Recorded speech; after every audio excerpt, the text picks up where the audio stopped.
संत ज्ञानेश्वर माऊली आणि संत तुकाराम महाराज यांच्यापेक्षा मनु हा श्रेष्ठ होता असं तत्वज्ञान पाजळणाऱ्या त्या धारकऱ्यांचा वयोवृद्ध नेता.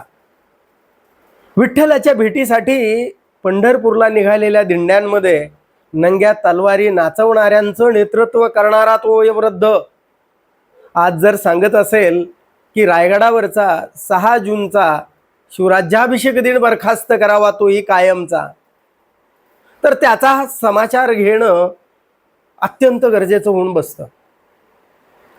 कारण तो ज्या गोष्टी बोलतोय त्या गोष्टीला जे धारकरी नावाचे बहुजनांची काही तरुण मंडळी बिघडलेले डोके ज्यांची म्हणावेत किंवा अर्धवट ज्ञानाच्या आधारावरती ते त्याच्या नादी लागलेली मुलं आहेत, त्यांनाही थोडं कळावं म्हणून या गोष्टी सांगणं बोलणं अत्यंत गरजेचं होऊन बसतं. कारण तो 6 जूनचा राज्याभिषेक दिन आज साजरा झाला. तो हे अत्यंत आनंदात आणि मोठ्या संख्येनं तरुण वयोवृद्ध म्हणजे सगळ्यांनीच प्रचंड अशा गर्दीमध्ये तो साजरा केलाय. आणि आता या वयोवृद्धाच्या पोटात दुखणं अत्यंत म्हणजे होणारच ते. आणि हा तिथीनुसार बहुजनांचीच लेकरं बरोबर घेऊन शिवराज्याभिषेक दिन साजरा करेल. हा म्हणजे बहुजन समाजामध्ये सरळ सरळ फूट पाडण्याचा प्रयत्न आहे. आता जर ते म्हणत असतील की हा वयोवृद्ध नेता त्याचं समर्थन करताना सांगतोय आणि खरंच त्यामध्ये आपल्याला वरकरणी सत्य पण वाटेल आणि या धारकऱ्यांना तर ते फारच सत्य वाटेल, पण बहुजनांच्या लेकरांनो हे नीट समजून घ्या की शिवराज्याभिषेक दिन छत्रपती शिवाजी महाराजांनी साजरा केला म्हणजे 6 जून 1674 म्हणजे ज्येष्ठ शुद्ध ज्येष्ठ त्रयोदशी. आता जर ही तारीख हा महिना त्यांनी शिवशक म्हणून चालू केलेला होता आणि जर या दिवशी शिवशक चालू झालं, पुढे हे शिवशक संभाजी महाराजांच्या काळातही चालू झालं म्हणजे हा शिवराज्याभिषेक दिन संभाजी राजांनीही त्याच तिथीला साजरा केला. बरोबर आहे असं ते वयोवृद्ध व्यक्ती बोलतो सांगतो. त्यानंतर राजारामांनी सुद्धा त्याच तिथीला हा राज्याभिषेक दिन साजरा केला. अगदी बरोबर. आणि त्यापुढं शाहू महाराजांनी सुद्धा शाहूराजांनी त्याच तिथीला साजरा केला. म्हणजे आत्तापर्यंत छत्रपतींच्या कुळामध्ये शिवराज्याभिषेक दिन हा ज्येष्ठ शुद्ध त्रयोदशीलाच झाला. मान्य, अगदी खरं. पण मग इथपर्यंत सत्य आहे, पण यापुढं हा शिवशक बंद कुणी केला हा प्रश्न या वयोवृद्धाला कुणीतरी धारकऱ्यांनीच विचारायला पाहिजे. आम्ही तर विचारतोय, पण मग हा शिवशक बंद कुणी केला? म्हणजे छत्रपती शिवाजी महाराज हा इतिहासामधला 3रा राजा आहे की ज्यानं शक चालू केलंय, शिवशक चालू केलंय. त्यापूर्वी केवळ भारतामध्ये 2 राजे होऊन गेले.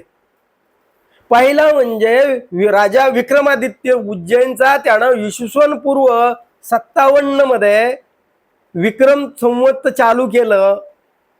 त्यानंतर शालिवाहन इसवी सनानंतर 78 म्हणजे शालिवाहन राजानंतर केवळ छत्रपती शिवाजी महाराज असे आहेत की ते 6 जून 1674 शिवराज्याभिषेक दिन म्हणजे छत्रपती शिवरायांच्या पराक्रमाचं आणि स्वातंत्र्याचं प्रतीक म्हणून असलेला हा दिन आहे.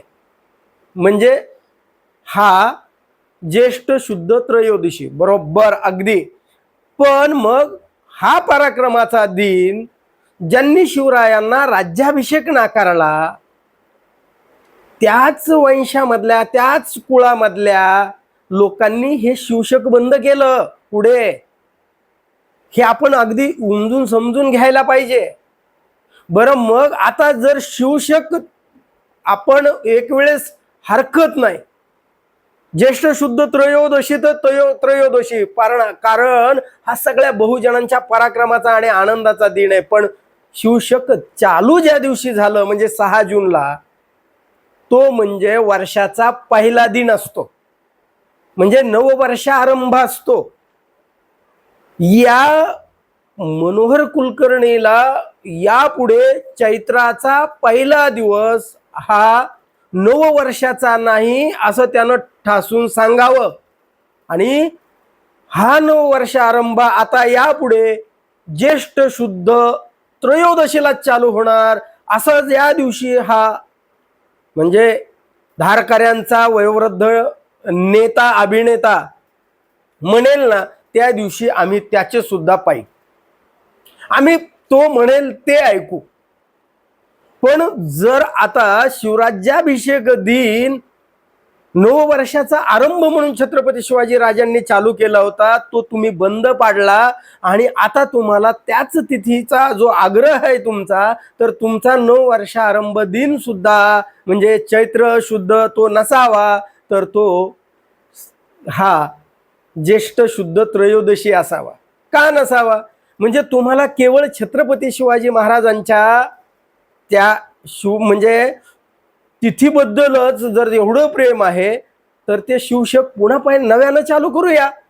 कारण हा बहुजनांच्या म्हणजे राजा छत्रपती शिवाजी महाराजांच्या पराक्रमाचा आणि स्वातंत्र्याचं प्रतीक आहे. गुलामगिरीमध्ये जो आम्ही पुढे गेलो म्हणजे पुढे मोगलाई आहे पुढे ते जे अगोदरपासून मोगलाईपासून आपण स्वातंत्र्य मिळवलं आदिलशाहीपासून स्वातंत्र्य मिळवलं निजामशाही आपण जर नाकारली मग यापुढे जे छत्रपतींनी केलं ते या पेशवाईंनी का नाकारलं याचं उत्तर सुद्धा या भिडे महाशयांनी नक्की द्यायला हवं की नाही. मग आपण जर हे धारकरी म्हणून जर आपण अर्धवट सांगितलं बऱ्याच धारकऱ्यांचं म्हणणं असतं की भिडे गुरुजींचं म्हणणं अर्धवट घेतात आणि त्यावर पुढे काही सांगत नाहीत. या पुढे जर नववर्षाचा आरंभ हा स्वराज्याभिषेक दिनानं होणार असेल तर या भिडेंनी सांगावं आणि त्यांच्या धारकऱ्यांनीही सांगावं.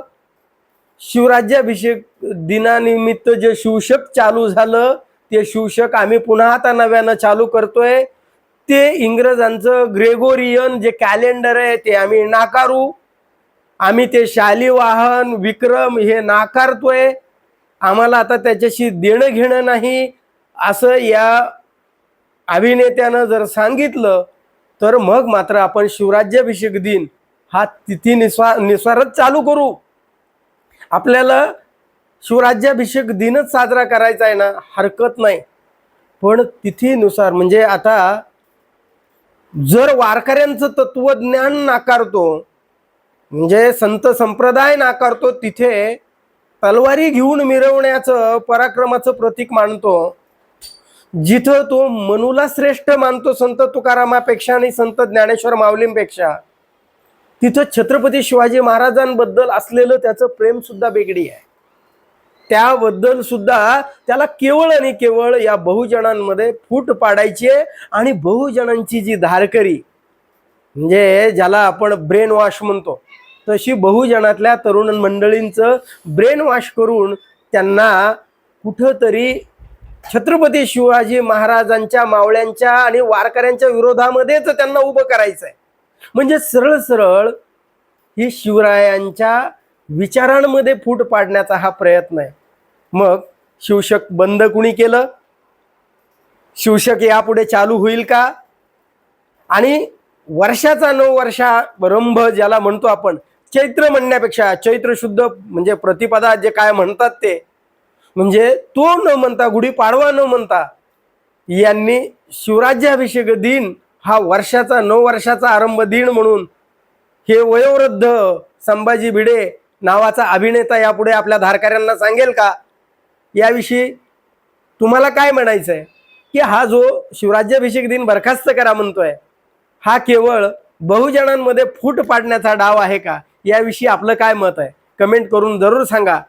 आणि हा व्हिडिओ जर आवडला तर लाईक आणि शेअर करायला विसरू नका. धन्यवाद. जय महाराष्ट्र.